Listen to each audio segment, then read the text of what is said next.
아담과 하와가 죄를 짓고 에덴 동산에서 추방되었죠. 그렇게 에덴의 동쪽으로 추방되어서 가인과 아벨을 낳았습니다. 가인과 아벨이 장성해서 제사를 드렸는데 하나님께서 가인의 제사는 받지 않으셨어요. 아벨의 제사는 받으셨습니다. 아벨은 믿음으로 제사를 드려서 그 제사는 받으시고 가인은 믿음으로 드리지 않자 그 예배를 받지 않으셨습니다. 그러자 가인이 안색이 변하고 화를 몹시 냈죠. 잘못한 것이 없다는 것입니다. 잘못한 것이 없는데, 나는 잘못한 것이 없는데 하나님께서 왜 내 제사를 받지 않으시느냐 이렇게 하면서 화를 냈죠. 그리고 동생을 시기하고 질투하다가 결국에는 들에서 죽였습니다. 동생이 없어지면 문제가 다 해결되겠지 이렇게 생각해서 악한 일을 했는데 동생을 그렇게 죽였지만 문제는 하나도 해결되지 않았습니다. 악한 방법으로 악한 일로 문제를 해결할 수 있다 이렇게 생각하지 않으시죠? 악한 일로 문제를 해결하거나 악한 일로 내 문제를 가릴 수 있다 이렇게 생각하는 사람들이 종종 있는데 그렇지 않습니다. 악한 일로 아무것도 해결할 수 없죠. 악은 아무것도 해결하지 못하고 우리의 상황을 점점 악하게 만들 뿐입니다. 그래서 이렇게 들에서 악한 일을 했기 때문에 아무도 알지 못하지만 하나님께서는 아십니다. 하나님께서는 모든 것을 아시고 가인을 찾아오셨습니다. 동생을 죽였기 때문에 벌을 내리셨는데 농사 짓는 사람이지만 땀을 흘려도 땅에 소출을 내지 않을 것이다 이렇게 말씀하셨습니다. 그리고 유리방황하게 될 것이다 이렇게 말씀하셨죠. 그러자 가인이 제 벌이 너무 큽니다 이렇게 하면서 그 벌 때문에 사람들이 저를 만나면 저를 죽일 것이다 이렇게 이야기하죠. 그러자 하나님께서는 가인을 죽이는 사람은 벌을 7배나 더 받을 것이다 이렇게 말씀하시면서 표를 주셨습니다.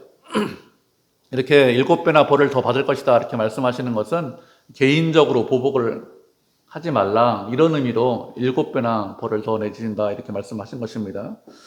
가인은 동생을 죽인 것에 대한 벌을 이미 하나님께로부터 받았습니다. 그래서 이렇게 말씀하시는 것이죠. 이렇게 하나님께서 말씀하셨는데 16절을 보면 가인이 어떻게 하고 있는가 하면 여호와 앞을 떠나서 에덴 동쪽 놋 땅에 거주했다고 했습니다. 여호와 앞을 떠났다 이렇게 말씀을 하고 있습니다. 여호와 앞을 떠났다는 것은 주님의 은혜와 사랑을 무시하고 떠났다 이런 뜻입니다. 상황이 어쩔 수 없어서 어떻게 하다 보니까 할 수 없이 떠났습니다 이런 의미가 아닙니다. 떠났다는 것은 이 떠났다는 단어를 쓸 때는 일부러 고의로 떠났다는 거예요.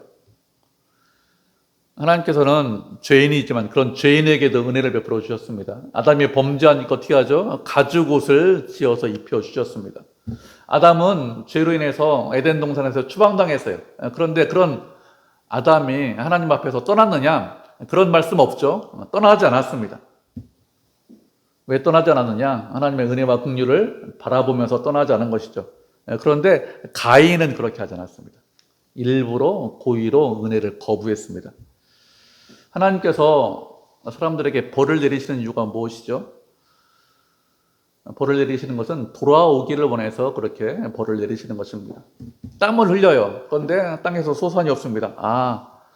그러면 자신의 죄를 깨닫고 하나님의 은혜만이 살 길입니다. 하나님의 은혜만이 이런 상황을 이길 수 있습니다. 이렇게 하면서 주의 은혜를 구하는, 주님께 돌아와서 은혜를 구하는 그런 주의 백성이 되라고 벌을 내리시는 것이지 어려움 가운데 고통 가운데 계속해서 너 한번 고생해봐라 이런 의미로 벌을 주시는 것이 아닙니다. 그런데 가인은 그렇게 생각하지 않았습니다. 더 이상 주님으로부터 받을 것이 없다라고 하면서 은혜를 구하지 않고 은혜를 구하는 대신에 그냥 일부러 고의로 떠났습니다. 가인이 일부러 주님을 떠났는데 우리도 얼마든지 이렇게 될 수 있겠죠. 우리의 상황이 어려워지면, 환경이 좀 안 좋아지면 은혜를 구하고 주님을 사모하는 것이 아니라 가인처럼 얼마든지 떠날 수 있습니다. 주님 믿었는데, 주님을 사랑했는데 별 수 없군요. 이렇게 하면서 떠날 수 있습니다. 우리가 이렇게 되지 않도록 늘 조심하고 주의하셔야 됩니다. 상황이 좋을 때가 있습니다. 그리고 좀 힘들고 어려울 때가 있겠죠. 어떤 상황에 처하든지 주님께서 우리를 사랑하십니다. 우리를 위하시고 우리와 함께 하시죠.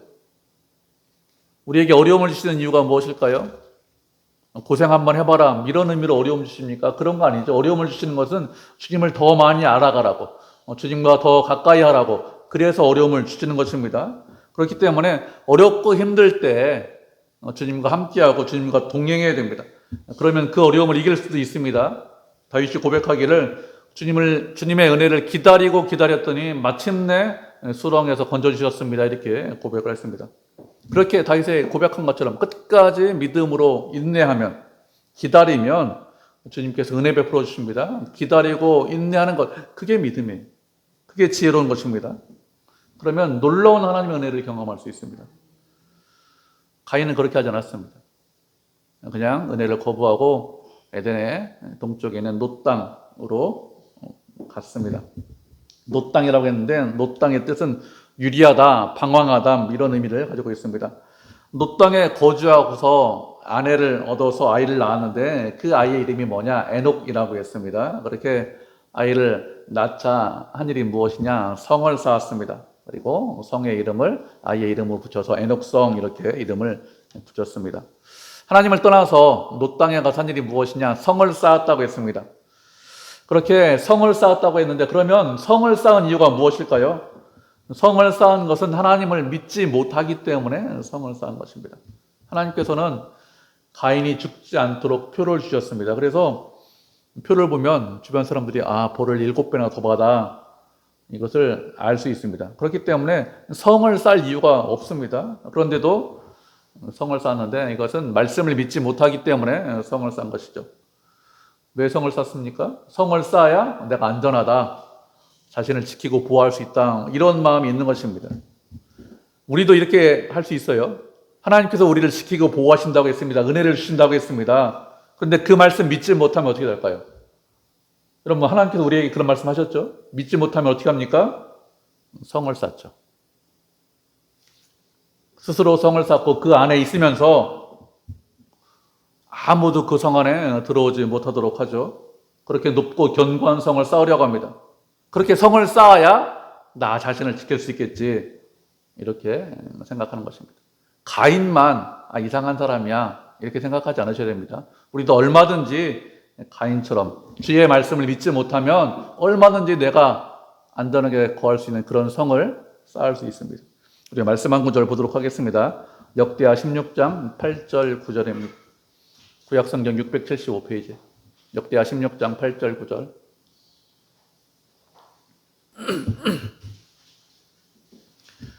역대하 16장 8절 9절.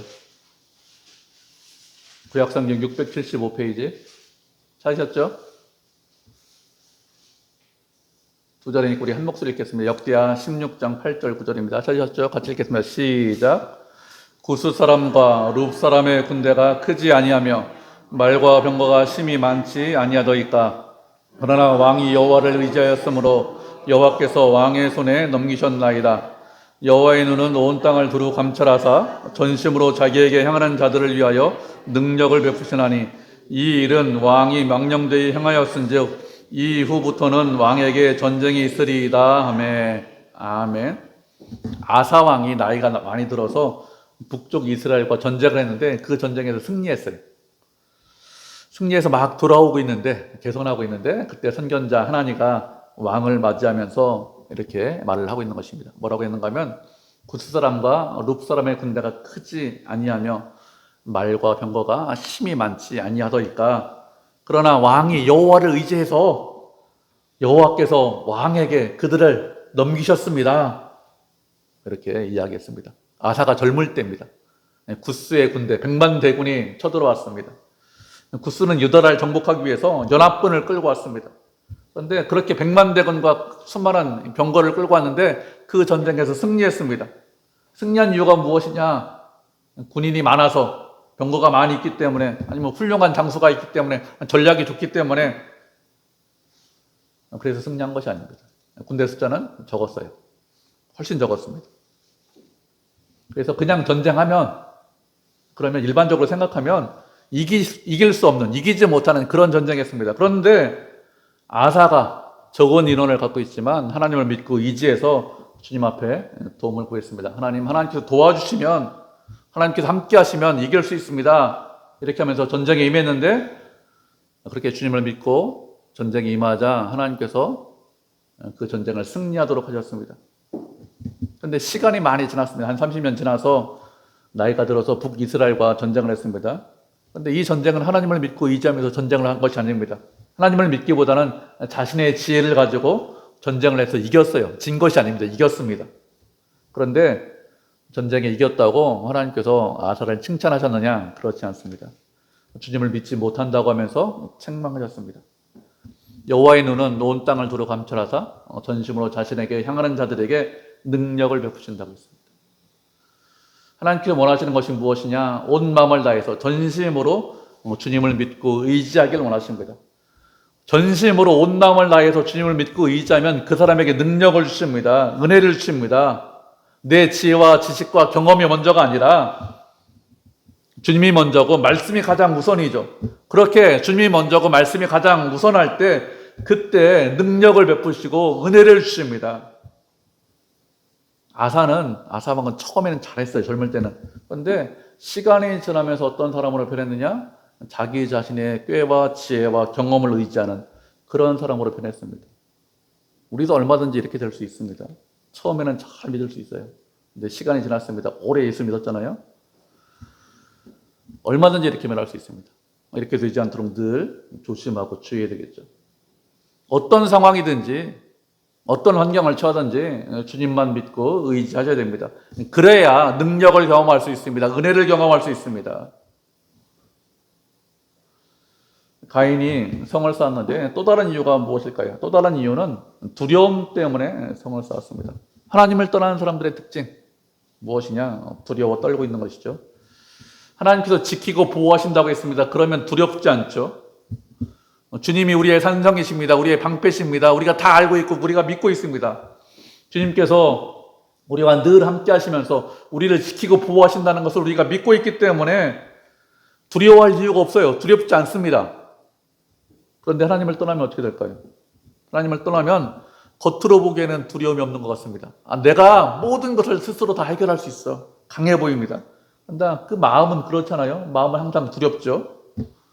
나 자신을 지킬 수 있는 것은 나밖에 없는데 내가 내 자신과 내 가족을 지켜야 되는데 다른 사람이 나를 어떻게 하는 거 아닐까? 이런 두려움이 있죠. 그래서 하는 일이 무엇이죠? 성을 쌓는 것입니다. 성을 쌓고 높이 쌓고 문을 꽉 닫고 있으면 안전하겠지 이렇게 생각하는 거예요. 아무리 성을 높이 쌓고 견고하게 쌓고 단단하게 쌓아도 두껍게 쌓아도 그 성이 나를 지켜줄 수 있느냐? 그렇지 않습니다. 그 성이 우리를 지키지 못하죠. 우리도 성을 쌓으면서 그 성 안에 있으면 그 성이 나를 지켜줄 거라고 생각하는데 잘못된 생각입니다. 뭘로 성을 쌓죠? 많은 것을 가지고 있으면 안전하겠지 이렇게 생각합니다. 재물이 많으면, 건강하면, 인맥이 좋으면, 권력이 좀 있으면 그런 것들이 내 인생을 지켜주겠지. 그게 내 인생의 성벽이 되겠지. 그 안에 앉아있으면 안전하겠지. 이렇게 생각하는데 그렇지 않습니다. 성이 우리를 지키지 못하고 성벽이 아무리 견고해도 무너지지 않는 것이 아닙니다. 하나님께서 우리를 지켜주셔야 됩니다. 그래야 안전하죠. 그래야 평안합니다. 그렇지 않고 성이 지켜줄 것이다 라고 생각한다면 잘못된 생각이죠. 두렵기 때문에 성을 쌓지만 그 성이 나를 지키지 못하죠. 이렇게 성을 쌓고 성의 이름을 뭐라고 했느냐? 에녹성이라고 했습니다. 에녹성이라고 한 것은 아들의 이름을 붙여서 에녹성이라고 했습니다. 에녹성이라고 이름을 붙인 이유가 무엇일까요? 자기 자신의 왕국을 만들려고 에녹성이라고 이름을 붙였겠죠. 하나님을 예비하고 하나님께 영광을 돌리기 위해서 에녹성이라고 붙이지 않았습니다. 일부러 아들의 이름을 붙였습니다. 이렇게 가인이 성을 쌓고 자손을 계속해서 낳았습니다. 자손을 낳았는데 쭉 읽다 보면 라멕이라는 사람이 나옵니다. 라멕이라는 사람이 아내 둘을 얻었다 이렇게 말씀하고 있습니다. 라멕은 누구냐? 라멕은 가인의 7대 후손입니다. 이 라멕이 아내 둘을 얻었는데 아내 둘을 얻었다. 무슨 뜻일까요? 하나님께서 정하신 결혼 제도를 정면으로 위배했다. 이런 뜻입니다. 하나님께서는 사람이 혼자 사는 것이 좋지 않다. 이렇게 말씀하셨습니다. 독처하는 것이 좋지 않아서 그래서 결혼해서 살라 이렇게 말씀하셨습니다. 그런데 결혼해서 살라고 말씀하신 것은 남자 한 명, 여자 한 명 이렇게 결혼해서 살라 이렇게 말씀하신 거예요. 그런데 가인이 성을 쌓고 7대손 쭉 7대손이 지나니까 아내 둘을 얻는 그런 일이 일어났습니다. 자신을 위해서 가인이 성을 쌓았는데 결국에 사람들이 한 7대손 지나니까 시간이 좀 지나니까 타락하고 부패했다는 것이죠. 이렇게 라멕이 아내 둘을 얻었는데 20절로 보면 라멕의 아들 중에서 야발이라는 사람이 있는데 야발은 장막에 거주하면서 가축을 치는 자라고 했습니다. 야발은 누구냐?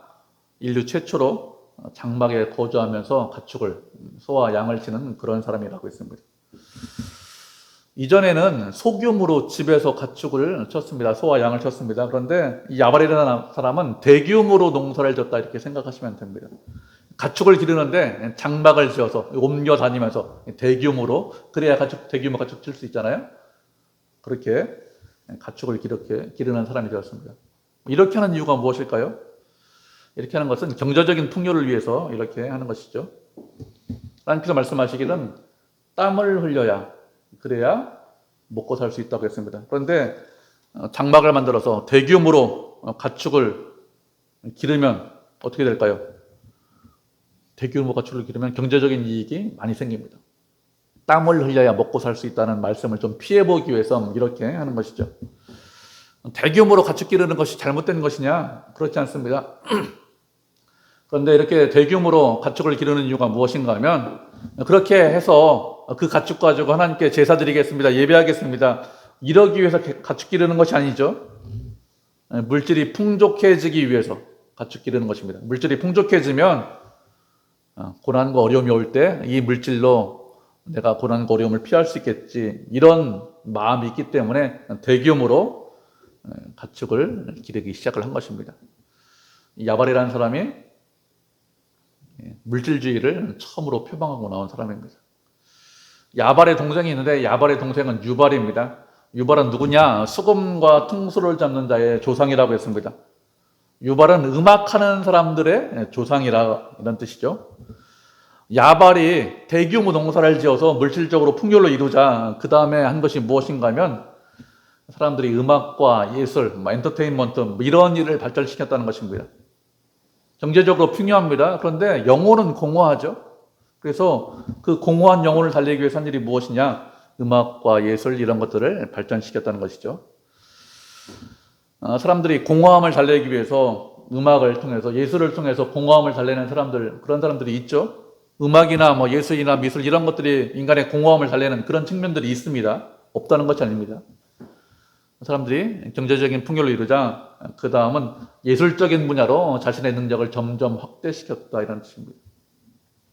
그리고 22절을 보면 실라는 두발가인을 낳았는데 두발가인은 구리와 쇠를 가지고 여러 가지 기구를 만드는 자다 이렇게 말씀하고 있습니다. 구리와 쇠를 최초로 다룬 사람이 누구냐? 두발가인입니다. 두발가인이 있기 전에는 농사를 뭘로 졌을까요? 돌멩이 가지고 농사 졌습니다. 밭을 일구는데 돌멩이 가지고 농사 졌습니다. 그런데 두발가인은 구리와 쇠를 가지고 농기구를 처음 만들었겠죠. 농기구를 처음 만들었기 때문에 이전보다 훨씬 더 풍요로운 그런 세상이 되었을 것입니다. 그런데 구리와 철을 가지고 농기구만 만들었을까요? 사람들이? 그렇지 않죠. 구리와 철을 가지고 두발가인이 농기구만 만든 것이 아니라 다른 여러 가지 것들도 만들었습니다. 다른 것들의 가장 대표적인 것이 무엇일까요? 가장 대표적인 것이 무기를 만들었습니다. 구리와 철을 가지고 칼을 만들었습니다. 구리와 철을 다루기 전에 전쟁할 때 뭐 가지고 전쟁했을까요? 사람들이 나무 가지고 돌멩이 던지면서 전쟁했겠죠. 그런데 구리와 철을 가지고 칼을 만든 이후에는 칼 들고 전쟁했습니다.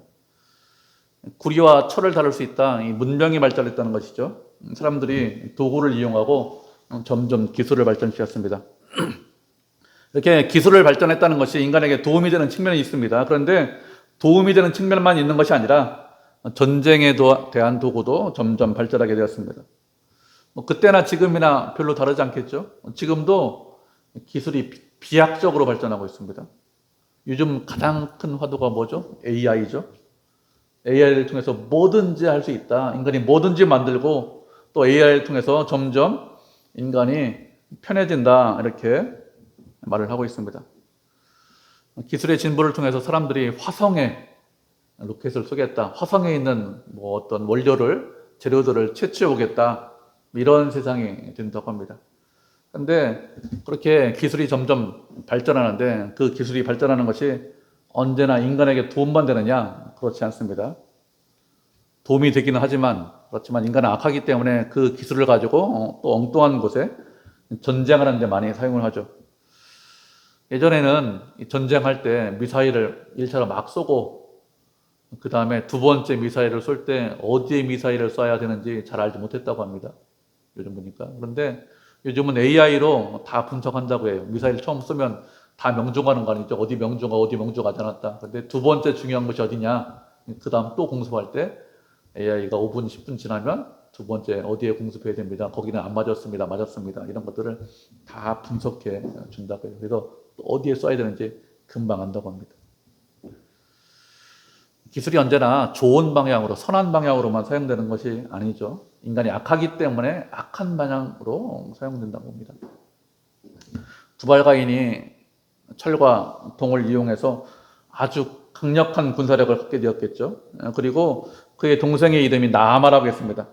나아마의 뜻이 무엇이냐? 아름답다, 즐겁다, 멋있다, 예쁘다 이런 뜻을 가지고 있습니다. 두발가인이 철과 동을 이용해서 강력한 군사력을 갖게 되어서 주변에 있는 사람들 다 정복했겠죠. 칼만 들어가지고. 그 정복한 이후에 그러면 그 도시에서 어떤 일이 일어났을까요? 그 도시에서 외모를 가꾸는 일이 일어났다는 것입니다. 육체적으로 매력적인 사람들이 나오고 그런 것을 좋아하는 그런 문화가 되었다는 것이죠. 가인이 하나님을 떠나서 성을 쌓고 그 성 안에서 사람들이 모여 살았는데 그렇게 되면서 점점 문화가 발전하고 기술이 발전했습니다. 근데 그 문화와 기술의 발전이라는 것이 우리가 발전하는 문화와 기술의 발전하고 비슷해요. 크게 다르지 않습니다. 세상의 문화와 사상과 철학과 풍조 이런 것들이 선한 방향으로 하나님 보시기에 합당한 방향으로 흘러가느냐? 그렇지 않습니다. 문화가 생기고 기술이 발전하고 그래서 문명사회가 되었는데 그런데 세상은 점점 악해졌습니다. 세상이 점점 악해졌다는 것을 우리가 23절과 24절을 보면 알 수 있습니다. 우리 본문 다시 한번 읽어보죠. 창세기 4장 23절, 24절 같이 읽어보도록 하겠습니다. 창세기 4장 23절, 24절 두 절이니까 우리 한 목소리로 같이 읽겠습니다. 찾으셨죠? 같이 읽겠습니다. 시작. 라멕이 아내들에게 이르되 아다와 실라여 내 목소리를 들으라. 라멕의 아내들이여 내 말을 들으라. 나의 상처로 말미암아 내가 사람을 죽였고 나의 상함으로 말미암아 소년을 죽였도다. 가인을 위하여는 벌이 7배일진데 라멕을 위하여는 벌이 77배에 이리로다 하였더라. 아멘. 라멕이라는 사람이 자기 아내들을 이렇게 내 목소리를 좀 들어봐라 이렇게 하면서 하는 말이 무엇인가 하면 나의 상처로 말미암아 사람을 죽였고 나의 상함으로 말미암아 소년을 죽였다고 했습니다. 여기서 말하는 상처가 무엇일까요? 이 상처는 타박상, 찰과상 이런 상처를 아주 피부가 살짝 긁힌 그런 상처를 말합니다. 어떤 사람이 다른 사람의 몸에 라멕이라는 사람의 몸에 살짝 긁히는 상처를 낼 수 있겠죠. 일부러 그런 것이 아니라 실수로 그렇게 했다는 것입니다. 일부러 그렇게 했으면 살짝 상처가 나지 않았겠죠. 아주 큰 상처가 났을 것입니다. 팔다리에 이상이 생겼을 것입니다. 그런데 그게 아니라 작은 상처가 났는데 찰과상이 났는데 그런데 그 사람을 죽였다는 겁니다. 그런 상함으로 말미암아 소년을 죽였다. 소년은 누구냐? 힘없고 약한 사람을 말합니다. 힘없는 사람이 상처냈는데 라멕은 그런 실수 때문에 사람을 죽였습니다. 이렇게 사람을 죽인 이유가 무엇이죠? 라멕이 힘이 있고 강하기 때문에 그런 무기를 갖고 있기 때문에 사람을 죽인 것입니다. 가인이 동생을 죽일 때는 들에서 죽였습니다. 아무도 모르게 죽였어요. 가인만 알죠. 어떻게 죽였는지 자세히 모릅니다. 그런데 라멕이 소년을 죽일 때 그렇게 죽였을까요? 그렇지 않죠. 아무도 없는 공간에서 죽인 것이 아닙니다. 사람들이 많이 있을 때 이렇게 밀다 저렇게 밀다가 어떻게 하다가 실수로 상처나자 사람 많이 있을 때 그냥 죽였다는 거예요. 왜 죽였을까요? 조금만 상처났는데 상처가 나니까 감정이 상했다는 거죠. 확 분이 올라왔겠죠. 그래서 사람을 죽였습니다. 사람을 죽이고 살리는데 무엇 때문에 사람을 죽이고 살리는 거예요? 감정 때문에 사람을 죽이고 살리는 것입니다. 만약에 감정대로 사람을 죽인다면 어떻게 될까요? 감정대로 사람을 죽이면 우리 주변에 있는 사람들 다 죽어야 됩니다. 안 죽일 사람이 있나요? 그리고 뭐라고 합니까? 가인을 위해서 벌이 7배일진데 라멕을 위해서 벌이 77배다 이렇게 이야기했습니다. 가인을 죽이는 자 벌을 7배 받는다. 이거 누가 말씀하셨습니까? 하나님께서 이렇게 말씀하셨습니다. 하나님께서 이미 벌을 내리셨기 때문에 개인적으로 보복하지 말아라. 이런 의미로 벌이 7배다 이렇게 말씀하셨습니다. 그런데 라멕을 죽이는 자 벌이 77배다 이렇게 말한 건 누가 이렇게 말을 했죠? 라멕이 스스로 이렇게 이야기하는 거예요. 하나님께서 말씀하신 것이 아닙니다. 라멕이 스스로 이런 말을 하고 있어요. 왜 라멕이 이런 말을 할까요? 자신이 보복하겠다 이런 뜻입니다. 하나님께서 죄인을 심판하신다. 이걸 믿지 않고 있는 것입니다. 나한테 해를 가하면 내가 77배로 더 악하게 아주 악하게 보복을 하겠다 이런 뜻입니다. 가인이 하나님을 떠나서 스스로 성을 만들어서 그 성에서 사람들이 살았는데 그렇게 사람들이 살면서 시간이 좀 흘러가자 만들어진 것이 무엇이냐? 기술이 발전하고 새로운 문화가 생겼는데 어떻게 되었습니까? 악한 문화, 악한 사상, 악한 철학 이런 것들이 점점 더 발전해서 세상이 점점 더 악해졌다. 이렇게 말씀하고 있는 것이죠. 하나님을 떠난 인간, 하나님이 없는 인간이 어떻게 되는지 우리에게 잘 말씀하고 있습니다. 이렇게 가인은 하나님을 떠나서 성을 만들었는데 그러면 하나님께서는 어떻게 하시죠? 25절을 보면 다른 말씀을 하십니다. 아담이 다시 자기 아내와 동침해서 아들을 낳았는데 그 이름을 셋이라고 했습니다. 셋이라고 부른 것은 하나님께서 아벨을 대신해서 다른 아들을 주셨기 때문에 셋이다 이렇게 이름을 붙였습니다. 아담과 하와는 처음에 가인을 낳고 여자의 후손이다 이렇게 생각했는데 실제로는 그렇지 않죠. 여자의 후손이 아니라 자기 동생을 죽이는 악한 자였습니다. 그렇게 아벨이 죽었지만 하나님께서 아벨이 죽었기 때문에 여자의 후손을 이 땅에 보내는 것을 포기하셨느냐? 그렇지 않습니다. 아벨 대신해서 새로운 생명을 주셨습니다. 그래서 그 이름을 뭐라고 했다고요? 셋이라고 했습니다. 셋도 결혼해서 아들을 낳았는데 그 아들의 이름을 에노스라고 했습니다. 에노스의 뜻이 무슨 뜻이냐? 에노스는 죽을 수밖에 없다, 약하다 이런 뜻입니다. 사람들이 죽을 수밖에 없다는 것을 깨달았기 때문에 이런 이름을 줬겠죠. 아담은 죄를 지은 이후에 930년 동안 살았습니다. 하나님께서 그렇게 은혜 베풀어 주셨지만 그래도 영원히 사는 것이 아니죠. 결국에는 약하고 힘이 없어서 죽을 수밖에 없다는 것을 깨닫고 사람들이 에노스라고 이름을 붙였습니다. 그리고 그렇게 사람들이 죽을 수밖에 없다는 것을 깨닫게 그러자 무엇이라고 했습니까? 그때 비로소 여호와의 이름을 불렀다 이렇게 말씀하고 있습니다. 여호와의 이름을 불렀다는 것은 하나님을 예배하고 하나님을 왕으로 섬기고 인정을 했다는 것입니다. 이전에는 하나님을 예배를 했어요. 그렇지만 왕으로 인정하지 않았습니다. 예배도 드리고 기도도 했습니다. 하나님께서 모든 것을 통치하신다 이렇게 생각하지 않았습니다. 사람들이 오래 사니까요. 900년 동안 사니까 특별한 문제가 없으니까 내가 왕이다 이렇게 생각했는데 그게 아니라 하나님께서 왕이라는 것을 알게 되었습니다. 시간이 지나면서 사람들이 죽고 또 오래 살아도 내가 원하는 대로 다 할 수 없다는 것을 깨닫게 되자 하나님의 이름을 부르면서 왕으로 섬기면서 예배를 드렸다는 것이죠. 하나님은 만왕의 왕이십니다. 우리를 만물의 영장이라고 하죠. 세상 모든 것들보다 가장 뛰어난 것이 인간입니다. 그런데 우리가 만물의 영장이 될 수 있는 것은 우리가 스스로 훌륭하고 뛰어나기 때문에 만물의 영장이 된 것이 아니죠. 하나님께서 은혜를 주셨기 때문에 만물의 영장이 된 것입니다. 하나님께서 은혜 주시지 않으면, 하나님께서 함께하지 않으면 우리는 아무것도 아니에요. 하나님을 떠난 인간, 기술은 많이 발전했습니다. 그렇지만 여전히 악하고 여전히 타락하고 부패했습니다. 기술이 발전한 것이 전부인 것 같지만 그렇잖아요. 기술이 발전해서 좀 편안하게 노동하지 않으면서 땀 흘리지 않으면서 살 수 있지만 그렇게 사는 것이 인간 삶의 전부가 아니죠. 인간을 가장 인간답게 살 수 있는 것이 무엇이냐? 살게 하는 것이 하나님을 왕으로 모시고 예배하는 것이 인간을 가장 인간답게 살게 하는 것입니다. 그렇지 않으면, 하나님을 떠나면 인간은 동물보다 훨씬 더 추합니다. 동물은 자신의 몸에 상처 조금 입혔다고 다른 동물을 죽이지 않습니다. 동물 중에 왕인 사자도 배고파야 사냥하죠.